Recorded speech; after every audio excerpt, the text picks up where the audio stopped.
This conspiracy has always freaked me out. Allegedly, when Avril Lavigne debuted in 2002, she found the fame incredibly difficult to handle, so her label employed a look-alike. An actress named Melissa Vandella, who was typically used for paparazzi diversions as well as red carpet events. But it was reported that around this time, Avril Lavigne ended things due to severe depression, but a record label, having already invested millions of dollars, still did own the commercial name Avril Lavigne. The theory being that Melissa Vandella was then trained and employed to step into her place full time and just assumed this role of Avril. But the reason people believe this theory is that they've mostly spotted the key differences in just how much Avril has changed between '03 and '04. Physically, yes, but even her handwriting seemed to change, and the most perplexing being her speaking voice. I want to be singing someone else's lyrics. I want to be singing mine and what came from my heart and my opinions and how I believe and how I think. Thank you. Very excited to be here for the grand opening of Koi. It's my favorite restaurant. My favorite sushi restaurant in the world. But what freaks me out the most about this is that if you look up articles about this conspiracy when it first broke like 5 years ago, most of the videos and pictures supporting the story have actually since been deleted. So if there's no truth to it, why? Tragedy struck on a cold fall night in 2021.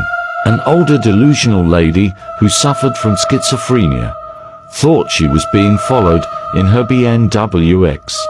She made multiple calls to her grandkids saying that it was her husband following her. This is impossible because he passed a few years prior. She tried to get away from him, but he remained in her rear-view mirror. She inevitably lost control of her vehicle. The X3 veered off the road and rolled down an embankment into a river. Luck was on her side that night. The BMW landed upright. If it didn't, she would have drowned a tragic death. She wasn't out of danger yet. Ice-cold water was rushing in, and she was at risk of hypothermia. The man who was behind her saw everything and called 911. She made it home to her family. Scariest videos found on the dark web. Part 1.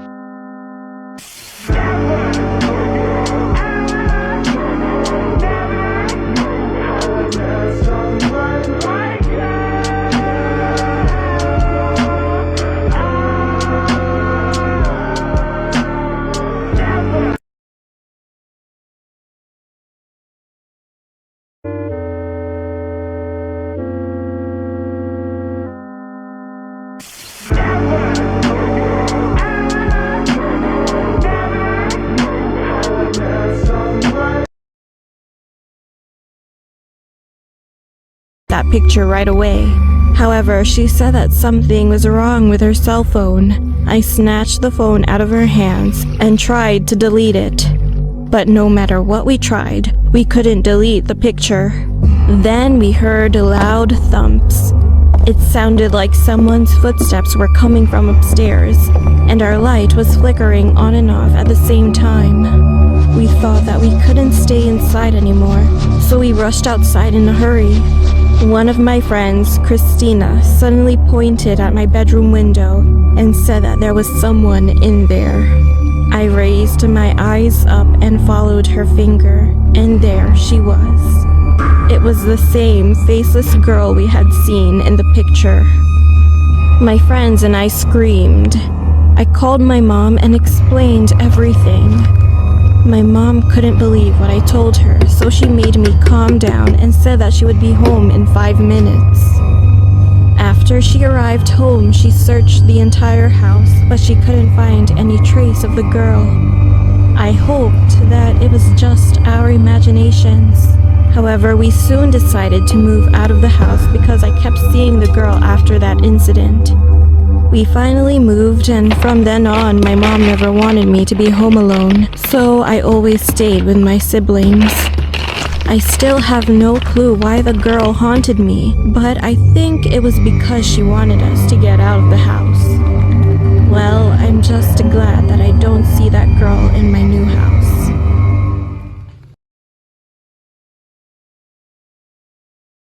But it's one thing your partner doesn't know. When we worked together, someone kept stealing food from my husband's lunchbox.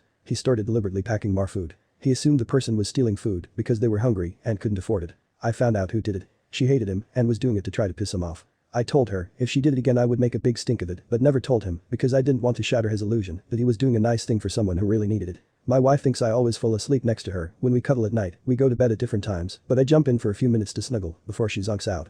I don't, I just fake it. But it makes her super happy, so every time I pretend to drift off and she has to wake me and it makes her laugh every time. This has been going on for 9 years. She'll never know. I try to give her the better half of life. If there are 2 pieces of pizza left and 1 piece is burnt, I'll take the burnt one. She gets the good piece. If I'm going to shower and there's 1 normal towel left, I would use a hand rag or something to dry off. She gets the towel. If there's that unwanted end of the bread loaf, I'll make myself a sandwich using that sad end piece. I'll then make her sandwich with the good pieces. I do this all the time for the smallest things. She never knows. I try to make her life better in those small ways.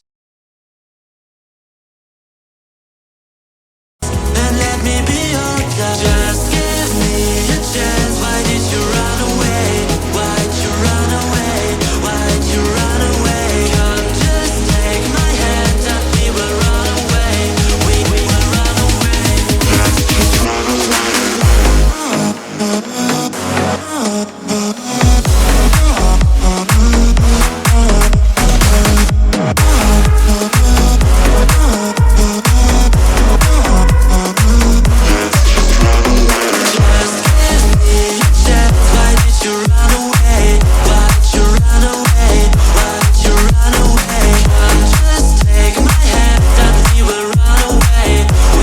Scary Reddit Stories Part 74.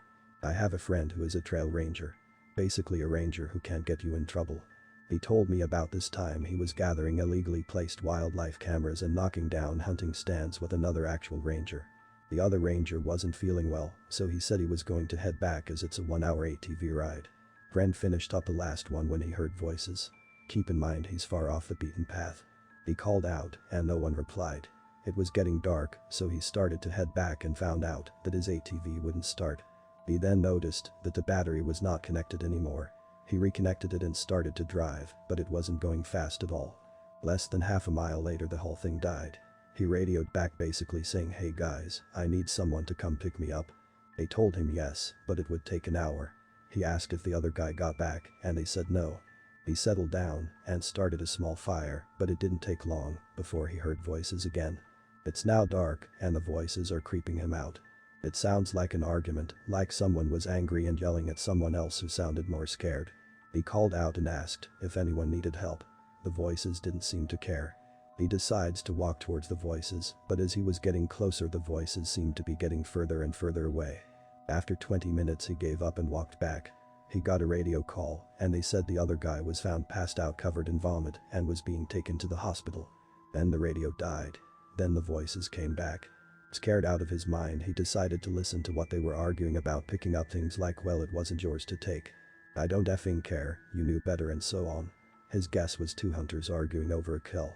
Then he heard one shout something, then silence, then bang. A gunshot. He doused his fire and hid. After that he heard nothing, just his breathing for the next half hour until he saw ATV lights. He told the guy picking him up everything, and they called back. They had people looking for 3 hours and found nothing. They came back the next day with police and dogs. After about an hour a shallow grave was found, and in it was a long dead man who had clearly been shot in the face. The creepy thing was that it was a skeleton who had been there for years. So either the argument he heard just ended with a bang and both parties went home, or he heard the murder of someone from years ago.